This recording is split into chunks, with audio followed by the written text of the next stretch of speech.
قد علمنا ما تنقص الأرض منهم وعندنا كتاب حفيظ بل كذبوا بالحق لما جاءهم فهم في أمر مريج أفلم ينظروا إلى السماء فوقهم كيف بنيناها وزيناها وما لها من فروج والأرض مددناها وألقينا فيها رواسي وأنبتنا فيها من كل زوج بهيج تبصرة وذكرى لكل عبد منيب قال الله تبارك وتعالى في موضع آخر أعوذ بالله من الشيطان الرجيم إن الله لا يغفر أن يشرك به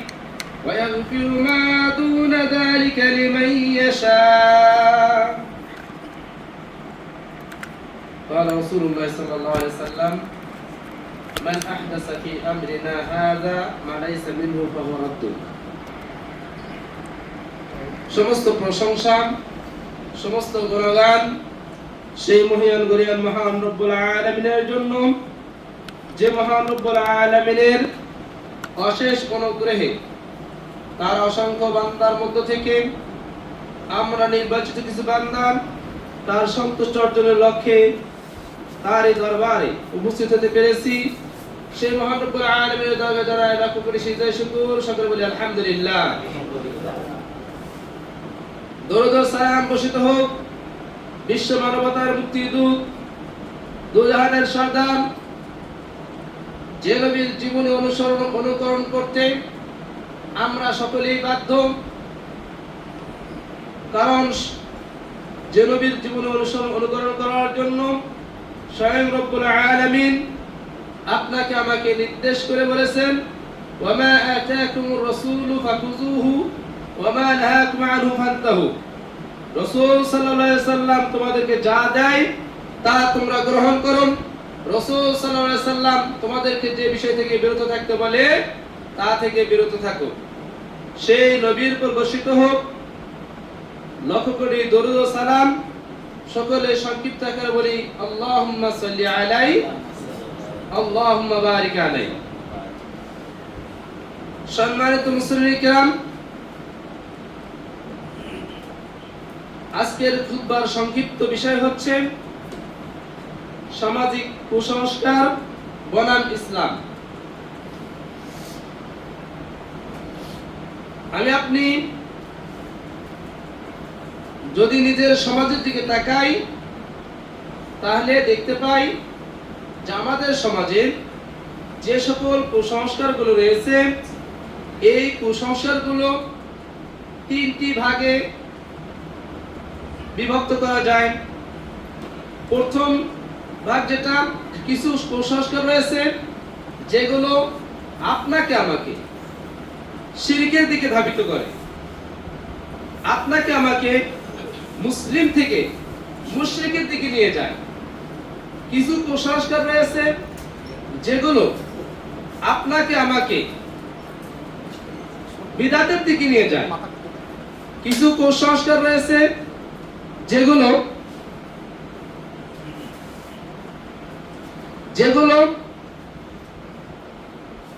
শিরক বিদআতের দিকে আপনাকে আমাকে নিয়ে যায় না বটে কিন্তু কোন এক সময় ওই কুসংস্কারগুলোই আপনাকে হয়তো শিরকের দিকে নিয়ে যাবে নইলে বিদআতের দিকে নিয়ে যাবে সম্মানিত উপস্থিতি আমরা সকলেই জানি শিরক একটি বড় জুলুম এই সম্পর্কে লুকমান আলাইহিস সালাম তার সন্তানকে উপদেশ দিতে গিয়ে বলেছিলেন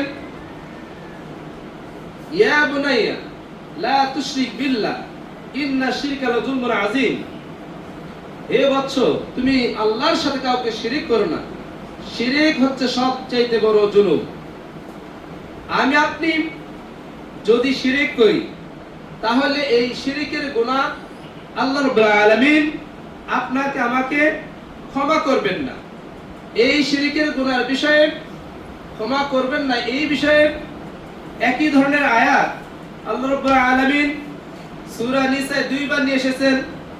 সেটা হচ্ছে আল্লাহ রাব্বুল আলামিন বলেন, ইন্নাল্লাহা লা ইয়াগফিরু আন ইউশরাকা বিহি ওয়া ইয়াগফিরু মা দুনা যালিকা লিমান ইয়াশা।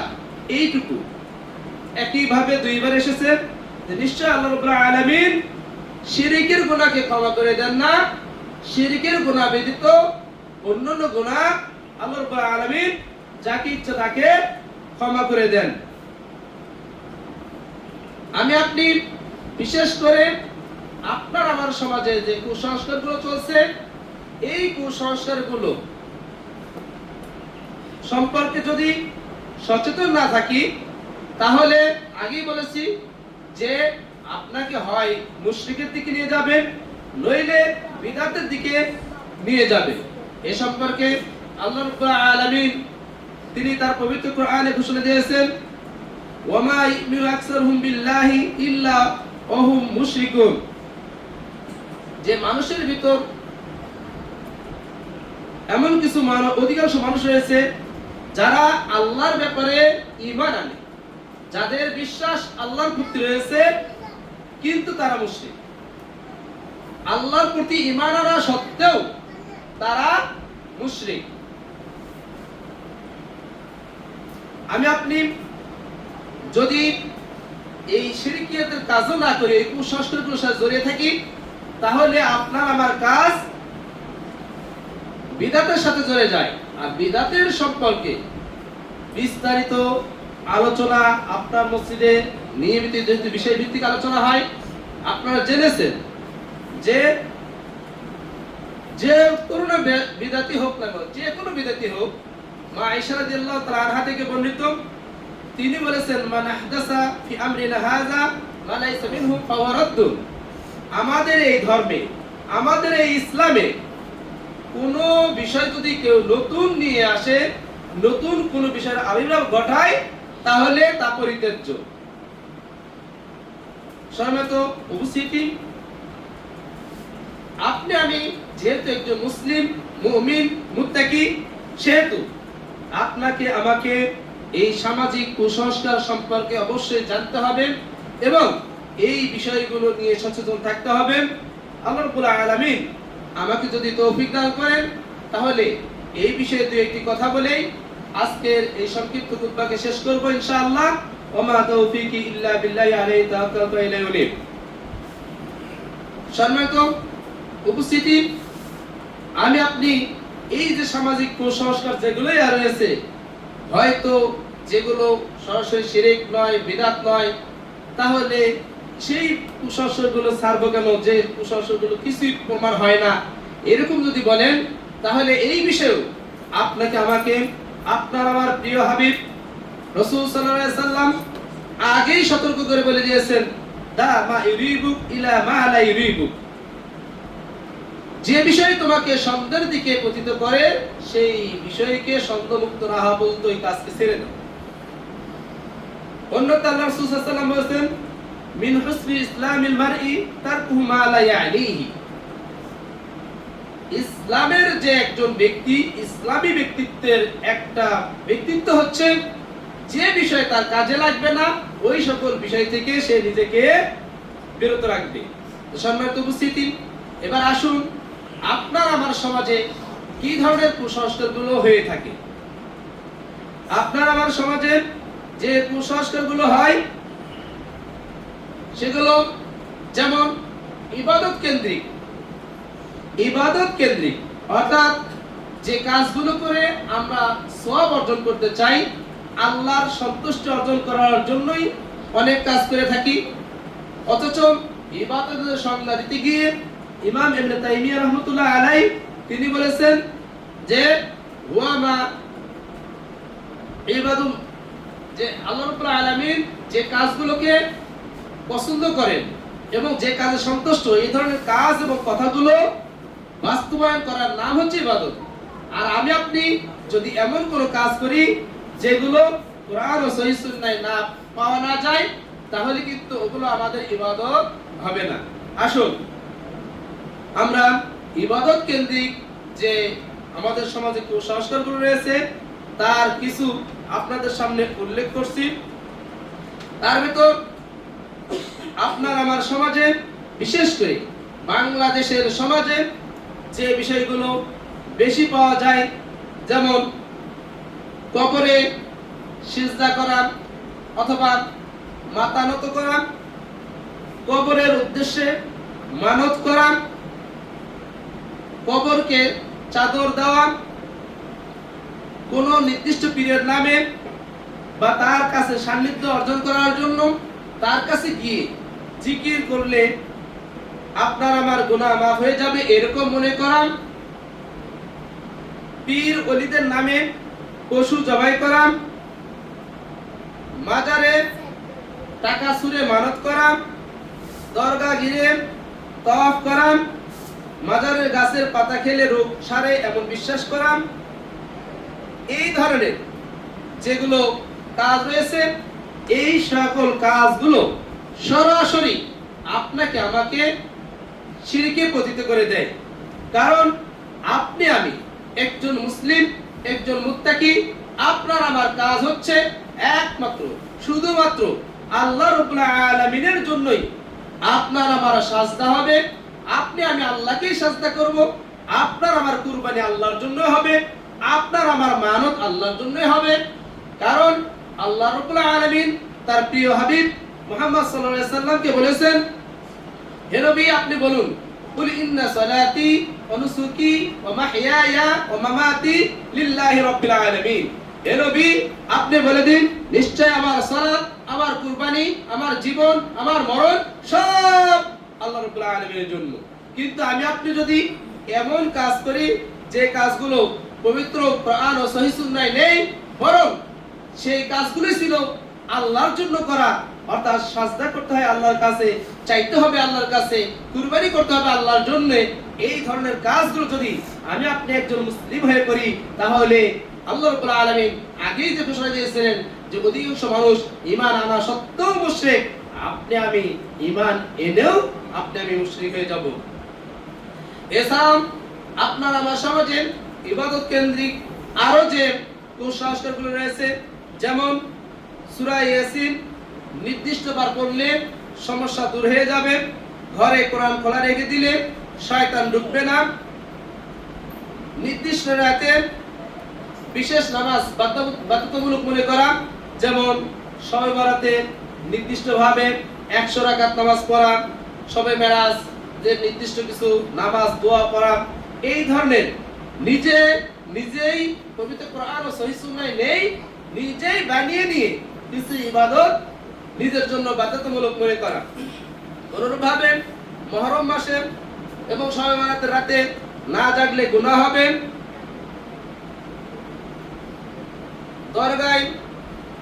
দরগার মাটিতে গড়াগড়ি দিলে বিপদ দূর হবে, আমি আপনি দরগা থেকে মাটি বা পানি এগুলো সংগ্রহ করি বরকত মনে করে।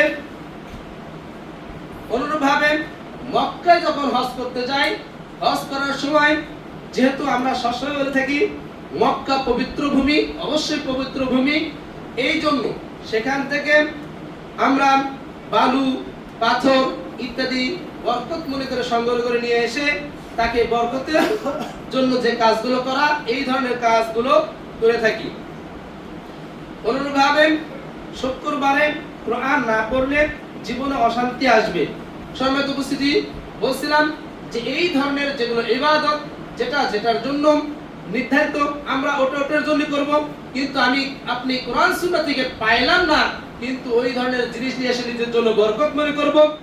শুক্রবারে যদি কোরআন তিলাওয়াত না করা হয়, আপনার আমার জীবনে অশান্তি, এই ধরনের কথা নয়, বরং পবিত্র কোরআনের এই মর্যাদা আপনি আমি প্রতিদিন তিলাওয়াত করতে মুসলিম হিসেবে বাধ্য, আপনাকে আমাকে প্রত্যেক দিন তিলাওয়াত করা দরকার। আর শুক্রবারের যদি বিশেষ ফজিলত বলেন, তাহলে শুক্রবারের দিন সূরা কাহফ পড়ার বিষয়ে আপনাকে আমাকে আল্লাহ রাসূল সাল্লাল্লাহু আলাইহি ওয়াসাল্লামের মাধ্যমে নির্দেশ করা হয়েছে। আপনি আমি যদি সূরা কাহফ পড়ি, তাহলে এর নির্দিষ্ট ফজিলত রয়েছে। আমি আপনি শুক্রবারে কোরআন না পড়লে জীবনে অশান্তি আসবে মনে করে আমি আপনি যদি কোরআন তেলাওয়াত করি, এটাও আপনার আমার ইবাদত না থেকে বিদআতে পরিণত হয়ে যাবে। সম্মানিত উপস্থিতি, বলছিলাম আমরা ইবাদত কেন্দ্রিক যতগুলো কাজ করি এই কাজগুলো অবশ্যই আপনাকে আমাকে ভেবেচিন্তে করতে হবে। আমি আপনি যেহেতু মুসলিম, আপনার আবার মুসলমান থাকা অতি জরুরি। এরপর আসুন, আপনার আমার সমাজে বিবাহ সংক্রান্ত কিছু কুসংস্কার রয়েছে। যেমন নতুন বউকে শ্বশুর বাড়িতে যখন প্রথম নিয়ে আসে সেই দিন তাকে নরম স্থানে বসানো হয় যাতে বইয়ের মেজাজ নরম থাকে। অনুরূপভাবে বিয়ে বাড়িতে নতুন বউকে দিয়ে মাটির জিনিস বা বাটি এই ধরনের কোনো কিছু তার দিয়ে ভাঙানো হয় এবং নতুন বউ শ্বশুর বাড়িতে এসে 2.5 দিন অবস্থান করতে হবে এরকম মনে করা হয়। এই ধরনের কাজ বিশেষ করে নতুন বউয়ের বিষয়ে আপনার আমার সমাজে নতুন বউ এসেই প্রথম দিন যদি কোনো ভালো কাজ করে তাহলে মানে আপনার আমার ঘরে লক্ষ্মী প্রবেশ করেছে এরকম মনে করা হয়। সম্মানিত উপস্থিতি, বলছিলাম যে নতুন বউ আসবে তার যে দায়িত্ব সে পালন করবে এটা তার বিষয়, কিন্তু আমি আপনি এই বিষয়গুলো মনে করে জোর করে তার কাছ থেকে করে নিচ্ছি এবং বলছি যে লক্ষ্মী এসেছে। লক্ষ্মী কার উপাস্য, কাদের উপাস্য, এটা যদি আমি আপনি মুসলিম হয়ে আজও না চিনতে পারি, আজও না বুঝতে পারি, তাহলে আপনি আমি একজন মানে মুসলিম বটে কিন্তু আপনি আমি একজন পরিপূর্ণ মুসলিম এখনো হতে পারি নাই। লক্ষ্মী আরেকজনের, অন্যজনের উপাস্য। আপনার আমার মাহবুব, আপনার আমার রব একমাত্র আল্লাহ, শুধুমাত্র আল্লাহ। কিন্তু আমি আপনি মনে করছি যে এই ধরনের মহিলারা যদি বিশেষ করে যেদিন প্রথম দিন শ্বশুর বাড়িতে আসে এইগুলো কাজকে আমরা ভালো মনে করে জোর করে তার কাছ থেকে করে নেই। অনুরূপভাবে মা বোনরা যখন গর্ভবতী থাকেন সেই সময় তাদেরকে কোনো কিছু কাটাকাটি করা, জবে করা থেকে নিষেধ করা হয়। অনুরূপভাবে মহিলারা যেন তাদের হাতে বালা, চুড়ি ইত্যাদি পরে, যদি না পরে তার স্বামীর অমঙ্গল হবে। যখন মহিলাদের স্বামী মারা যায় তখন তাদের নাক ফুল খুলে রাখার জন্য আমরা বলি, কারণ এটা যদি না করা হয় তাহলে তার স্বামীর অমঙ্গল হবে। সম্মানিত উপস্থিতি, বলতে যাচ্ছিলাম যে এই ধরনের কাজগুলো আমাদের মা বোনদের উপর চাপিয়ে দেওয়া হয়। এখানেও নির্দিষ্ট নিয়ম রয়েছে যে নির্দিষ্ট একজন মা বোন যখন তার স্বামী বেঁচে থাকবে তখন সে গহনা যা পরার করবে এবং সেটা সাজগোজ তার ব্যক্তিগত বিষয়। সে কিভাবে সাজবে কিভাবে সাজবে না, তার স্বামীকে সে কিভাবে খুশি করবে এটা তার ব্যক্তিগত বিষয়, কিন্তু আমি আপনি তাকে জোর করে দিচ্ছি তাকে বালা করতেই হবে। অনুরূপভাবে যখন একজন স্বামী মারা যায়, এই স্বামী মারা গেলে নির্দিষ্ট যে দিনগুলো শোক পালন করতে হয় সেই শোক পালন করার জন্য যদি যে সমাজে যেভাবে শোক, বিশেষ করে যদি মনে করা হয় যে তার সাজগোজ, বিশেষ করে সাজগোজ তাকে করা যাবে না নির্দিষ্ট দিন, এই নির্দিষ্ট দিনের পরেও তাকে আর আমরা শাস্তি দেই না। তাকে আমরা বলি যে যদি সে গহনা পরে, এই ধরনের নাক ফুল পরে, তাহলে তার স্বামীর অমঙ্গল হবে। অনুরূপভাবে আমাদের মা বোনদেরকে এবং আমরা ছেলেরাও জোড়া কলা খাই না এই মনে করে যে যমজ সন্তান হবে। আমাদের মা বোনকে নিষেধ করা হয় তার স্বামীর নাম যেন সে মুখে না নেয়। স্বামীর নাম যদি মুখে নেয় তাহলে তার স্বামীর অমঙ্গল হবে।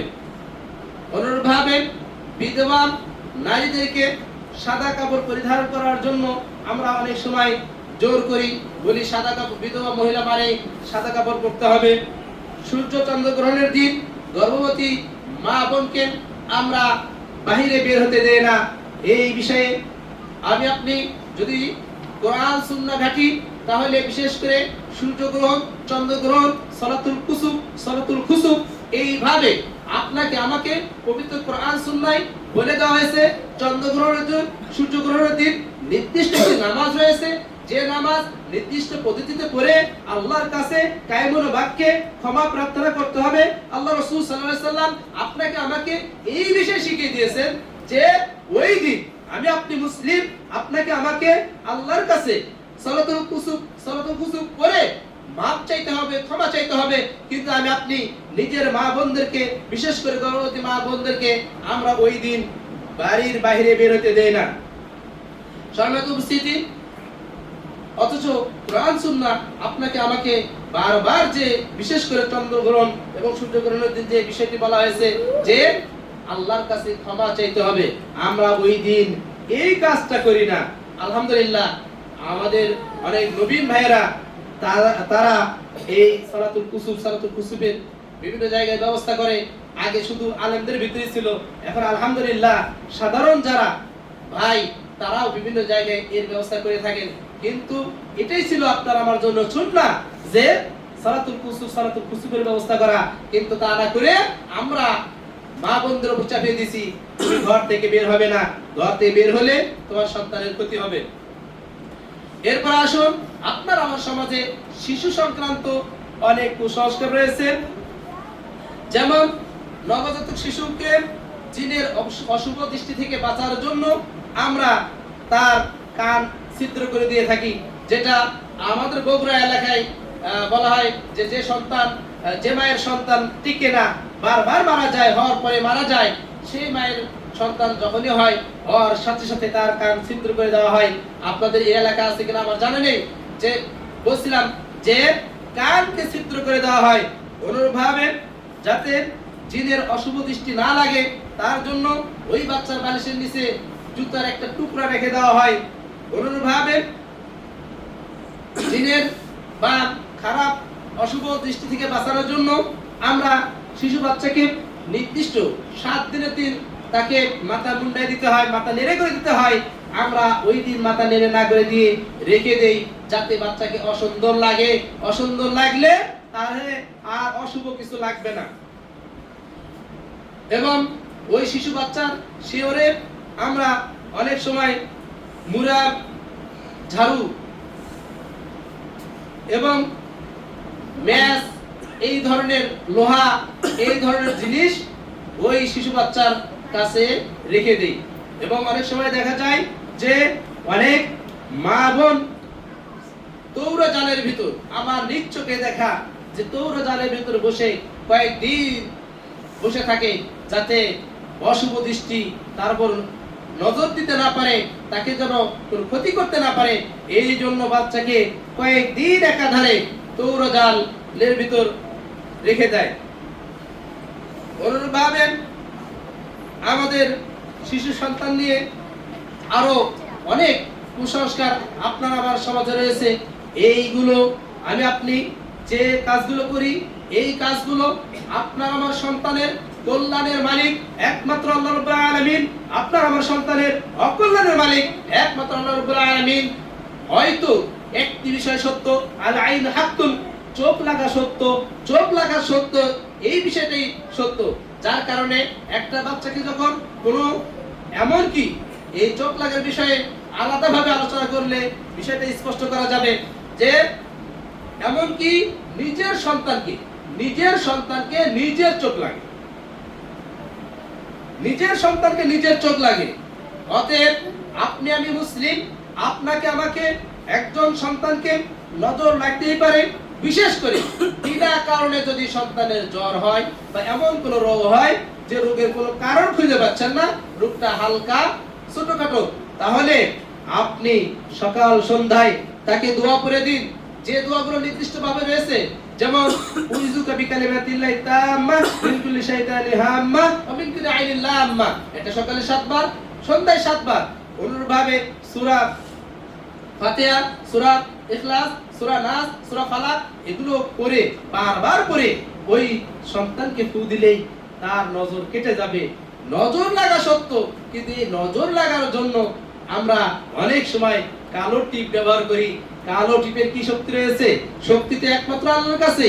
আল্লাহ যদি চান তাহলে আপনার সন্তান সুস্থ থাকবেন, আল্লাহ যদি না চান আপনার সন্তান সুস্থ থাকবে না। কিন্তু আমি আপনি কালো টিপ দেই। অনেক সময় অনেক মা বোনের সন্তানকে ধরে আমরা যখন বলি যে কালো টিপ দিবেন কেন, তখন অনেক মা বোন চালাক, এই আধুনিক যুগে এগুলো জানাশোনা হওয়ার কারণে তারা চালাকির সাথে বলে থাকে যে এটা আমি সৌন্দর্যের জন্য দিছি। যদি এটা সত্য হয় তাহলে সেটা আল্লাহ বুঝবেন, তিনি বুঝবেন। কিন্তু যদি এটা মিথ্যা হয় তাহলে মনে রাখবেন এর মাধ্যমে কিন্তু সে শিরকের দিকে ধাবিত হচ্ছে, আস্তে আস্তে সে নিজেকে মুশরিকের খাতায় নিয়ে চলে যাচ্ছে। সম্মানিত উপস্থিতি, আসুন এবার পরীক্ষা সংক্রান্ত আপনার আমার সমাজে এমন কিছু কুসংস্কার রয়েছে যেগুলো একেবারেই কুসংস্কারী বলা চলে, এবং এটা যদি বেশি আপনাকে আমাকে বিশ্বাসটা বেশি করায় দেয়, এরপর দৃঢ় বিশ্বাস এনে দেয়, তাহলে অবশ্য এটা শিরকের দিকে চলে যাবে। সেটা হলো, যেমন কোনো পরীক্ষার্থী পরীক্ষা দিতে যাওয়ার পূর্বে তাকে ডিম খেতে দেওয়া হয় না, মা বোনরা তাকে ডিম খেতে দেয় না, দুধ খেতে দেয় না, এই মনে করে যে যদি পরীক্ষার দিন সকালবেলায় তাকে ডিম খাওয়ানো হয় তাহলে সে পরীক্ষা যত ভালোই লেখুক তবু সে গোল্লা পাবে, শূন্য পাবে।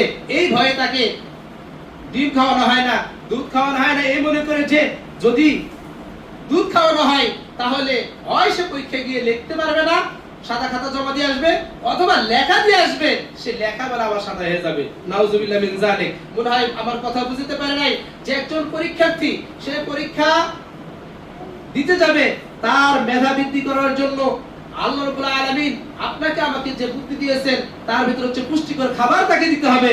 ডিম দুধ আমাদের সহজলভ্য যেগুলো খাবার রয়েছে তার ভিতর হচ্ছে ডিম দুধ হচ্ছে একটা পুষ্টিকর খাবার। বিশেষ করে 2006 সালে আমি নিজে পরীক্ষার্থী ছিলাম, কাকতালীয় ভাবে আমার প্রত্যেক দিন পরীক্ষার দিন সকালবেলায় একটা করে ডিম ভাজা খেতে হয়েছে। একটা কারণ আছে, যদি কেউ জানতে চান আলাদাভাবে জানবেন। বলছিলাম ডিম খেতে হয়েছে, কিন্তু আমার লাইফে এই প্লাস শুধু একটাতে আছে, দাখিল। দাখিল ছাড়া আমি আলেম ফাজেল কামেলে আমার এই প্লাস নাই, সবগুলো এ গ্রেড। বলছিলাম যদি ডিম খাওয়ার কারণে হয় তাহলে এই প্লাস আসলো কিভাবে? আমার বাস্তব জীবনের ঘটনা। সম্মানিত উপস্থিতি, বলছিলাম যে পরীক্ষা সংক্রান্ত আপনার আমার সন্তান সে পরীক্ষা ভালো করুক মন্দ করুক, এটা তার নিজের কর্মের ফল। সে যতটুকু লেখাপড়া করেছে, সে যতটুকু প্রস্তুতি নিয়েছে, সে প্রস্তুতি অনুযায়ী সে তার রেজাল্ট পাবে। এবং তার সাথে সাথে যদি সে আল্লাহর কাছে দোয়া করে, আল্লাহ বরকত দেওয়ার মাধ্যমে অল্প পরেও হয়তো বেশি পেতে পারে, সেটা একমাত্র আল্লাহর বরকতের কারণে। কিন্তু এইরকম নয় যে এই ধরনের কোনো কুসংস্কার, এরকম কোনো কাজ করলে সে পরীক্ষায় ভালো নাম্বার পাবে, এই ধরনের কোনো কিছু মনে করা আপনি একজন মুসলিম হিসেবে কখনোই এটা উচিত নয়। সম্মানিত উপস্থিতি, আসুন আপনার আমার সমাজে রোগ ব্যাধি সম্পর্কে কিছু কুসংস্কার রয়েছে। যেমন কোন লোকের হঠাৎ করে খিচুড়ি হয়েছে, যে খিচুড়িটা কোনো রোগের লক্ষণ নয় এরকম মনে হয়, যে অথচ সেটা হয়তো কোনো না কোনো রোগ, কিন্তু আমি মনে করছি বা আপনি মনে করছেন হঠাৎ করে এরকম খিচুড়ি, অতএব তার উপর জিনের আসর লাগছে। অনুরূপভাবে আমরা যখন হাসপাতালের ঔষধ কাউকে দেওয়া হয় বা ডাক্তার যখন প্রেসক্রিপশন করে তাকে কোনো ওষুধ দেয়, সেই ওষুধ আমরা তাকে খাওয়াই এবং তার সাথে সাথে তার গলায় তাবিজ লটকায় দেই। অনুরূপভাবে ওষুধ খাওয়ার সময় বিসমিল্লাহ বললে রোগ বেড়ে যাবে মনে করে ওষুধ খাওয়ার সময় বিসমিল্লাহ বলা হয় না। অথচ আপনার আমার জন্য আল্লাহ রাব্বুল আলামিন যখন যে রোগ নির্ধারণ করে রেখেছেন, সেই রোগটা আবার কি দিয়ে ভালো হবে, এটা লিকুল্লি দাইন দাউন, প্রতিটি রোগের প্রতিষেধক আল্লাহ রাব্বুল আলামিন সৃষ্টি করে রেখেছেন। আমি আপনি একজন মুসলিম, আমার আপনার কেমনে ধারণা হয় যে এই তাবিজ লটকানো অথবা বিসমিল্লাহ না বলে খাইলে রোগ ভালো হবে? রোগ ভালো করার মালিক আল্লাহ রাব্বুল আলামিন। আমি আপনি যদি ওই রকম তাবিজ লটকায় দেই, এই তাবিজের বিষয়ে আপনি যদি পবিত্র কোরআন ও সহিহ সুন্নাহ পড়াশোনা করেন তাহলে দেখতে পারবেন যে এই বিষয়ে অনেকগুলো কোরআনের আয়াত পরোক্ষভাবে আপনাকে আমাকে জানিয়ে দিয়েছে, হাদিসেও বলেছে মান তাআল্লাকা তামিমাতান ফাকাত আশরাকা আও কামা কালা নবী সাল্লাল্লাহু আলাইহি ওয়াসাল্লাম। যে ব্যক্তি তাবিজ ঝুলালো সে শিরক করলো, যে ব্যক্তি তাবিজ ঝুলালো সে শিরক করলো। সম্মানিত উপস্থিতি, বলতে যাচ্ছিলাম যে অসুখ বিসুখ হয় আল্লাহর পক্ষ থেকে। আল্লাহ রাব্বুল আলামিন আপনাকে আমাকে আপনার আমার গুনাহ মাফ করার জন্য এটা একটা মাধ্যম, যে আমি আপনি যদি আপনার আমার অসুখ হয়, আমি আপনি অসুস্থ হলে আল্লাহ রাব্বুল আলামিন আপনার আমার গুনাহ মাফ করে দেন আপনার আমার ধৈর্য অনুযায়ী, আপনার আমার ধৈর্য অনুযায়ী আল্লাহ রাব্বুল আলামিন আপনার আমার গুনাহ মাফ করে দেন। কিন্তু আপনি ওই বিষয়টাকে আমরা অন্যভাবে, বিশেষ করে বিসমিল্লাহ না বলে ওষুধ খাওয়াকে নিজের জন্য ভালো মনে করতেছি, ওষুধের সাথে তাবিজ লটকানোকে নিজের জন্য ভালো মনে করছি।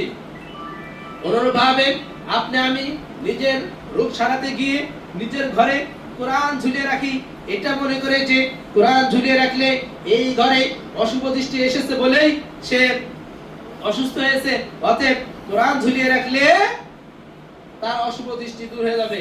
সম্মানিত উপস্থিতি, এই বিষয়েও আগেও বলেছি, আবার বলি যে আপনার ঘরে নিয়মিত কোরআন তিলাওয়াত যদি করা হয়, বিশেষ করে যদি নির্দিষ্ট কিছু ওজিফা রয়েছে, এগুলো যদি যেমন সূরা বাকারার শেষের আয়াতগুলো যদি রাতের বেলা পড়া হয়, অনুরূপভাবে আরো কিছু সূরা রয়েছে, এগুলো যদি সকাল সন্ধ্যায় আপনার বাড়িতে তেলাওয়াত হয়, তাহলে দুষ্ট জিনের হাত থেকে আপনি আমি রক্ষা পাবো। এটা এই নয় যে আপনার আমার রোগ সারিয়ে দিচ্ছে, এটা শুধুমাত্র দুষ্ট জিনের যে একটা প্রভাব, এই প্রভাব দূর করার জন্য নির্দিষ্ট ওজিফা আপনি যেটা কোরআন ও সহিহ সুন্নাহ আপনাকে আমাকে দিয়েছে, এটাই আপনি আমি করতে পারি। এছাড়া অন্য কাজ আমি আপনি মুসলিম হিসেবে করতে পারি না। এরপর আসুন, আমাদের আরো কিছু সামাজিক কুসংস্কারগুলো রয়েছে। যেমন আমি আপনি রাস্তা দিয়ে যাচ্ছি, সেই সময় যদি আপনার হাত থেকে বা আমার হাত থেকে একটা ঝাঁটা পড়ে যায়, ঝাড়ু পড়ে যায়, সে সময় আমরা এটাকে অশুভ মনে করি। অথবা আমরা যখন দেখি যে রাস্তার কোন সাইডে, বিশেষ করে ডান থেকে যদি বিরাট রাস্তা করে, তাহলে নিজেদের জন্য সর্বনাশ মনে করি। অনুরূপভাবে আপনার আমার হাত যে কোনো কারণে কাঁপতে পারে, যদি আমার আপনার হাত হঠাৎ করে কেঁপে ওঠে, তাহলে মনে করি যে আপনার আমার জন্য খারাপ সংবাদ আসবে। অনুরূপভাবে আমি আপনি রাতের বেলায় যদি বাঁশি বাজানো জায়েজ না জায়েজ, এটা আরেক ফতোয়া, এটা আরেক মাসালা। কিন্তু বাঁশি যদি রাতের বেলায় বাজানো হয়, তাহলে আপনার আমার বাড়িতে ভূত আসবে মনে করা। সম্মানিত উপস্থিতি, এই ধরনের কাজগুলো আপনার আমার সমাজে অহরহ হচ্ছে। আমি আপনি জেনে না জেনে, বুঝে না বুঝে, আমি আপনি নিজেও হয়তো এগুলো কাজে জড়িয়ে যাচ্ছি। এবার আসুন, আপনার আমার সমাজে ব্যবসা সংক্রান্ত কিছু কুসংস্কার রয়েছে। যেমন আপনার আমার সমাজে যখন এই যে দোকানের প্রথম ক্রেতা আসে, সেই ক্রেতাকে ফেরত দেওয়া যাবে না, যে কোনো মূল্যেই তাকে কনভিন্স করে তার কাছে বিক্রি শুরু করতেই হবে, এটা মনে করা। যদি তা করা হয়, তাহলে সারাদিন ভালোভাবে বিক্রি হবে না। অনুরূপভাবে যখন সকালবেলায় প্রথম দোকান খোলা হয়েছে, দোকান খোলার পরে প্রথম যে বিক্রিটা হবে, এটা বাকিতে দেওয়া যাবে না, এই মনে করে যে যদি তাকে সকালবেলায় বাকি দেওয়া হয়, সারাদিন আমার বাকি চলবে। অনুরূপভাবে ব্যবসায় লোকসানের ভয়ে সন্ধ্যাবেলায়, বিশেষ করে বেলা ডুবে গেলে, সন্ধ্যা হয়ে গেলে, তখন হলুদ, চিটাগুড় এই ধরনের জিনিস বিক্রি করা যাবে না। যদি করা হয়, তাহলে ব্যবসায় লস হবে। অনুরূপভাবে দোকানের টাকা রাতের বেলায় কেউ যদি ধার নিতে আসে, তাহলে ব্যবসা নষ্ট হয়ে যাবে। দোকান খোলার সময় কোনো নির্দিষ্ট হুজুরের কাছ থেকে দোয়া নিয়ে যদি দোকান খোলা হয়, তাহলে ব্যবসা ভালো চলবে। এই রকম যেগুলো আপনার আমার সমাজে ব্যবসা কেন্দ্রিক কুসংস্কারগুলো রয়েছে, এগুলো একমাত্রই কুসংস্কার। এগুলোর বিশ্বাস যদি একবারে আপনার আমার দৃঢ় হয়ে যায়, তাহলে এগুলো শিরকের দিকে আপনাকে আমাকে নিয়ে যাবে। আর যদি এটা আপনার আমার সমাজে আগে থেকেই করেছে, আপনি আমি ওই জন্যই করি, আপনি আমি জানতামই না যে এগুলো আসলে কি, যদি এটা হয়ে থাকে, তাহলে এটা আল্লাহ মানে এটা আল্লাহর আপনার বিষয়। কিন্তু যেটা বলছিলাম যে এই বরকতের মালিক আপনার আমার ব্যবসা যখনই করবেন, ব্যবসার জন্য আল্লাহর কাছে নির্দিষ্ট পদ্ধতি দিয়ে আপনাকে আমাকে চাইতে হবে। চাইলেই আল্লাহ রাব্বুল আলামিন আপনার আমার ব্যবসায় বরকত দিবেন। কিন্তু আমি আপনি এই ধরনের কাজগুলো করে মনে করি যে এইগুলো কাজ যদি এভাবে না করা হয়, তাহলে আপনার আমার ব্যবসায় বরকত হবে না। অথচ ব্যবসায় বরকত দেওয়ার মালিক শুধুমাত্র আল্লাহ। আমি আপনি আল্লাহকে ভুলে গিয়ে এই সামাজিক রীতিনীতি আমি আপনি এগুলো ফলো করে আসছি। সম্মানিত উপস্থিতি, এছাড়াও আমাদের আরো যে সামাজিক পারিবারিক কিছু কুসংস্কার রয়েছে, যেমন স্বামী স্ত্রীর, এটা একটা কমন বিষয় যে কম বেশি তাদের ভেতর ঝগড়া লাগতেই পারে, কিন্তু আমি আপনি ওই ঝগড়াকে বলছি যে এদেরকে জিনে লেগেছে, এই জন্যই এরা এরকম ঝগড়া করে। কোনোভাবে ভাই বোন মিলে মুরগি জবাই করা যাবে না, অথচ মুরগি জবাই করার এই বিষয়টা আপনি আমি ভাই বোন মিলে যদি মুরগি জবাই করি তাহলে দুই জনের ভিতরে সম্পর্ক থাকবে না, অথচ সম্পর্ক রাখার ভিত্তি কিন্তু মুরগি জবাই না। আপনি আমি নিজের ভাই বোনের সাথে আত্মীয়র যে হক, এই হক সম্পর্কে যদি আপনার আমার পূর্ণ ধারণা থাকে, তাহলে আপনি নিজের ভাই বোনের সাথে সম্পর্ক রাখতে বাধ্য।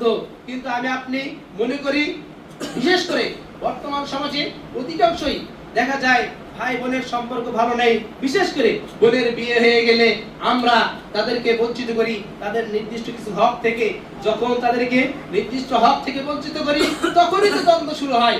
মূলত আমি আপনি ভাই হিসেবে যে অন্যায়টা করি, প্রথম সেটা হচ্ছে বোনকে তার হক থেকে বঞ্চিত করি। এটা কিন্তু আমাদের কেউ ওয়াজ করে না, এটা কিন্তু কেউ আমাদের পারিবারিক ভাবে কেউ আলোচনা করে না যে যদি তোর বোনকে তুই ভালো করে যে হক আছে এই হকগুলো তুই যদি আদায় করিস, এইভাবে কোনো মুরব্বী কোনো তার নাতিদেরকে তার ছেলেদেরকে এইভাবে করা নির্দেশ করে না, তুমি তোমার হকগুলো পরিপূর্ণ আদায় করো। এই পরিপূর্ণ হক আদায় করার কেউ উৎসাহ দেয় না। কিন্তু ওই কোথায় মুরগি, সেদিন বাড়িতে কোনো লোক নাই, শুধু ভাই বোন আছে, অতএব তারপরেও মুরগি জবাই করা যাবে না ভাই বোন একসাথে, কারণ তাদের সম্পর্ক ঠিক থাকবে না। সম্পর্ক ঠিক রাখার, বিশেষ করে ঠিক না রাখার বা না থাকার মূল কারণ হচ্ছে ভাই বোনকে, বোন ভাইকে যেভাবে হক আদায় করার সেইভাবে অনেক সময় হক আদায় হয় না। এখান থেকেই মূলত সম্পর্ক নষ্ট হয়। এটা আমার অভিজ্ঞতায়। এখানে অনেক মুরব্বী আছেন, অন্য কোনো অভিজ্ঞতা থাকলে আমাকে দিবেন, ইনশাআল্লাহ আমি সেটা আমি আমার জ্ঞানে নিয়ে নেব ইনশাআল্লাহ। আসুন, এরপরে বাড়ির প্রথম যদি ছেলে সন্তান হয় তাহলে বাড়ির ভাগ্য খুলে যায়। বিষয়টা হচ্ছে ছেলে হোক মেয়ে হোক, কারণ এই বিষয়ে পবিত্র কোরআনে আল্লাহ রাব্বুল আলামিন নিজেই ঘোষণা দিয়েছেন যে আল্লাহ রাব্বুল আলামিন যাকে চান তাকে ছেলে দেন, যাকে চান তাকে মেয়ে দেন, যাকে চান তাকে ছেলে মেয়ে উভয় দেন, যাকে চান তাকে উভয়টি থেকে বঞ্চিত করেন, তাকে বন্ধুত্ব দিয়ে দেন। এটা আল্লাহ রাব্বুল আলামিন যাকে ইচ্ছা তাকে দেন। তা আপনাকে আল্লাহ রাব্বুল আলামিন মেয়ে দিয়েছেন বা ছেলে দিয়েছেন, একটাকে বরকত মনে করা, একটাকে অপয়া মনে করা, এটা আপনার আমার কখনো উচিত নয়। আল্লাহর পক্ষ থেকে আপনার আমার জন্য সন্তান একটি আমানত। এই আমানত যেটা এসেছে, ওই আমানতের যতটুকু হক আদায় করা, সেই হক আদায় করা আপনার আমার জন্য দায়িত্ব, কর্তব্য। আমি আপনি একজন বাবা হিসেবে শুরুতেই যখন একজন মেয়ে সন্তান হয়, শুরুতেই তার সাথে আমরা বৈষম্য করি, ওই সন্তানকে যেভাবে গড়ে তোলার সেভাবে গড়ে তুলি না। আমরা যেহেতু শিক্ষক মানুষ, আমরা দেখেছি যে অনেক ছেলের জন্য অনেক বাবা মা অনেক বেশি খরচ করে, কিন্তু ওই বাবারই আরেকটি মেয়ে সন্তান রয়েছে, ছেলের জন্য যদি 2 টাকা খরচ করে, মেয়ের জন্য 1 টাকা খরচ করে।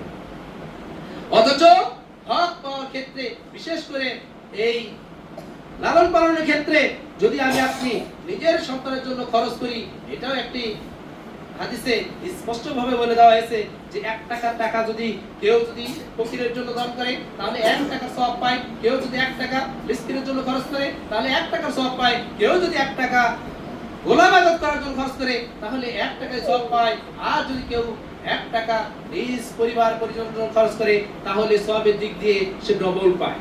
সম্মানিত উপস্থিতি, সন্তানের জন্য আমি আপনি যদি খরচ করি, এই খরচ আপনার আমার পেছনে যাবে না, কিন্তু আমরা খরচ না করে ওই সন্তানকে আগে থেকে বঞ্চিত করে তারপরে যখন দেখা যায় ছেলে অনেক ভালো কিছু করেছে, মেয়ে অনেক সেই তুলনায় কিছুই করে নাই, তখন আমরা বলি এই যে বলছিলাম না, ঘরে ছেলে আসলে লক্ষ্মী হয়, ঘরে ছেলে আসলে ভালো হয়, ঘরে ছেলে আসলে ভাগ্য খুলে যায়।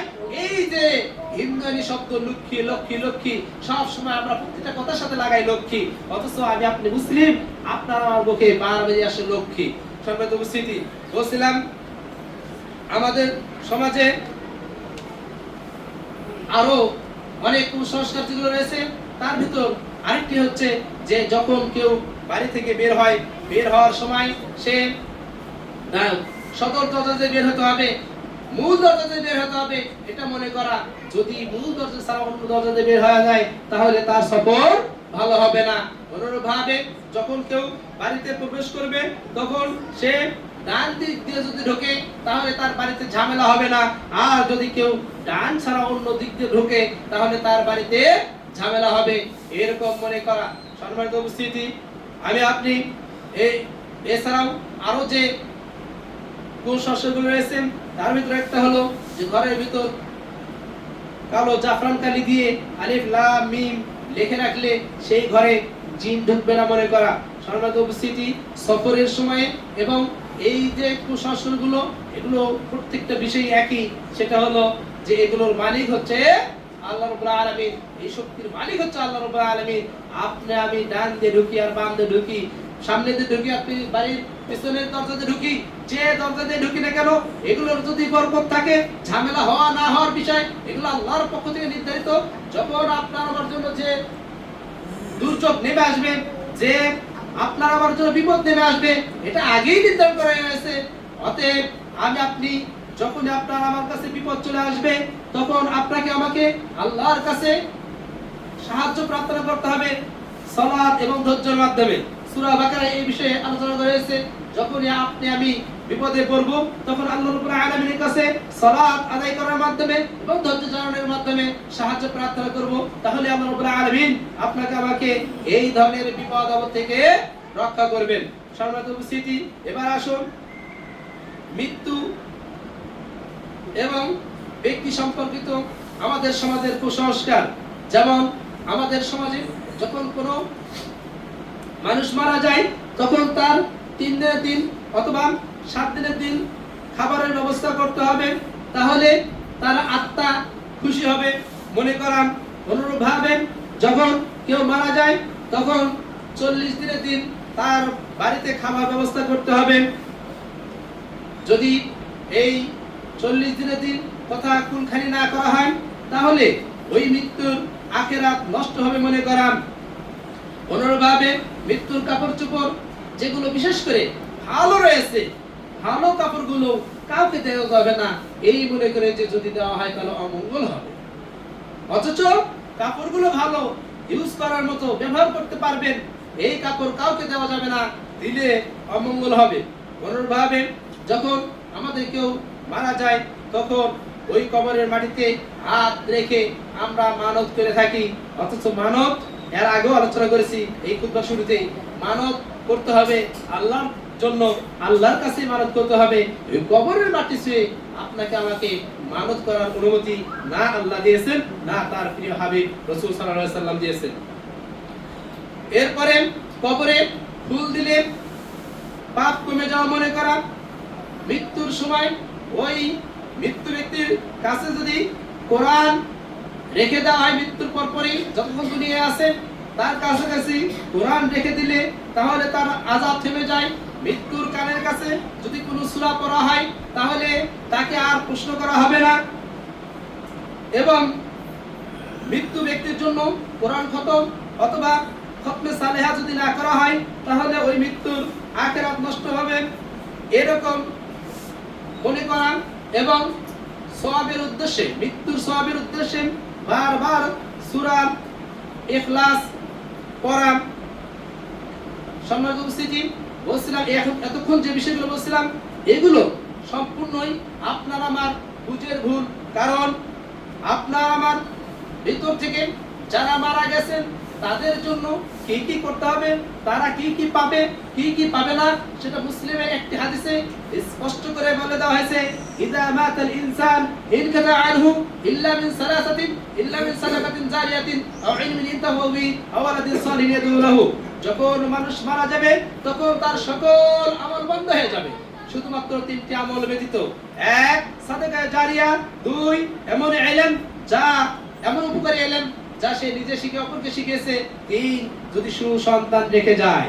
সম্মানিত উপস্থিতি, মৃত্যু ব্যক্তির জন্য এগুলোই থাকবে, কিন্তু আমি আপনি নিজের পরিবারে নিজেরাই এমন কিছু তৈরি করে নিয়েছি, না আছে সেটা কোরআনে, না আছে সেটা হাদিসে। এরপরে নির্দিষ্ট দিনে কবর জিয়ারত করতে হবে। কবর জিয়ারতের বিষয়ে আল্লাহ রাসূল সাল্লাল্লাহু আলাইহি ওয়াসাল্লাম আপনাকে আমাকে উৎসাহ দিয়েছেন যে কবর যদি জিয়ারত করা হয় তাহলে মৃত্যুর কথা মনে হবে, মৃত্যুর কথা মনে হলে আপনার আমার অন্তর নরম হবে। এটা আল্লাহ রাসূল সাল্লাল্লাহু আলাইহি ওয়াসাল্লামের পক্ষ থেকে আপনাকে আমাকে আগেই নির্দেশ করা হয়েছে। কিন্তু এই কবর জিয়ারত করার ক্ষেত্রে আমরা অনেক সময় নিজেদেরকে নির্দিষ্ট করে নেই যে শুক্রবারে কবর জিয়ারত করতে হবে, ঈদে কবর জিয়ারত করতে হবে, ঈদের দিন কবর জিয়ারত না করলে তাহলে অপরাধ হয়ে গেল, অন্যায় হয়ে গেল, এরকম মনে করা। অথচ ঈদের দিন হয়তো আপনার হাতে সময় নেই কবর জিয়ারত করা। কবর আপনি আমি একজন মুসলিম যত বেশি বেশি কবর জিয়ারত করব আপনার আমার অন্তর তত নরম হবে। এটা রাসূল সাল্লাল্লাহু আলাইহি ওয়াসাল্লামের ভাষ্য। অতএব আপনি আমি কবর জিয়ারত করব, কবর বারবার জিয়ারত করে তাদের জন্য দোয়া করব এবং নিজের জন্য দোয়া করব। কিন্তু এখানে এটা মনে করার সুযোগ নেই শুক্রবারেই কবর জিয়ারত করতে হবে, ঈদের দিনই কবর জিয়ারত করতে হবে, অথবা এরকম নির্দিষ্ট কোনো দিন বাড়াতে আপনাকে আমাকে কবর জিয়ারত করতেই হবে, এটা মনে করার সুযোগ নেই। সম্মানিত উপস্থিতি, এছাড়াও আপনার আমার সমাজে ঘর বাড়ি সংক্রান্ত আরো কিছু কুসংস্কার রয়েছে। যেমন ঘরে যদি লাল সুতো বাঁধা হয় তাহলে ভূত আসবে না, ঘরে যদি কারো বিড়াল পোষা হয় তাহলে সেই ঘরের জন্য দুর্ভাগ্য। এবং অনেক সময় দেখা যায় যে অনেক বাড়িতে বৃষ্টি নামানোর জন্য তারা হাড়ি পাতিল উল্টায় রাখে যাতে বৃষ্টি নামে। এগুলো প্রথমত বিশেষ করে পাতিল উল্টে রাখা এটা হচ্ছে হিন্দুয়ানি সংস্কৃতি, এটা হিন্দুদের ভিতর রয়েছে। আপনি আমি মুসলিম, আপনি আমি কোথা থেকে শিখলাম? আপনি আমি যদি তাদের কাছ থেকে শিখে থাকি তাহলে তো এটাই মান তাশাব্বাহা বিকওমিন ফাহুয়া মিনহুম, যে যে জাতির সাথে তার সাদৃশ্য রাখবে সে তাদেরই অন্তর্ভুক্ত। আপনি আমি মুসলিম, মুসলিম থাকার পরও আপনি আমি মুশরিক। সম্মানিত উপস্থিতি, এছাড়াও আপনার আমার সমাজে আরো কিছু কুসংস্কার রয়েছে। তার ভিতরে একটি হচ্ছে শিশু বাচ্চাদের যখন দাঁত পড়ে যায় এই দাঁত মাটিতে পুঁতে রাখতে হবে। অথবা আমরা অনেক সময় একটা মারাত্মক কথা বাচ্চাদেরকে শিখিয়ে দেই যে তুই তো দাঁত নিয়ে গিয়ে ইঁদুরের গর্তে দিয়ে বল, ইঁদুর ভাই, ইঁদুর ভাই, এই যে আমার দাঁত দিলাম, এই দাঁত দিলাম, তোমার চিকন দাঁত আমার দিয়ে দাও, বা এই ধরনের কথা। অথচ আপনার আমার চাওয়া কার কাছে? একমাত্র আল্লাহর কাছে। ছোট বাচ্চাকে ছোটবেলায় যেহেতু দুধ দাঁত অধিকাংশ বাচ্চারই 7-8 বছর বয়সেই পড়ে, এখনই তো তাকে তাওহীদ শেখানোর সময়, এখনই তো তাকে শিরক বিষয়ে জানানোর সময়। এই সময়ে আমি আপনি ওই শিশু বাচ্চাকে শুরুতেই শিখিয়ে দিলাম, যাও ইঁদুরের কাছে গিয়ে দাঁত চাও, তোমার ভালো দাঁতের জন্য ইঁদুরের কাছে প্রার্থনা করো।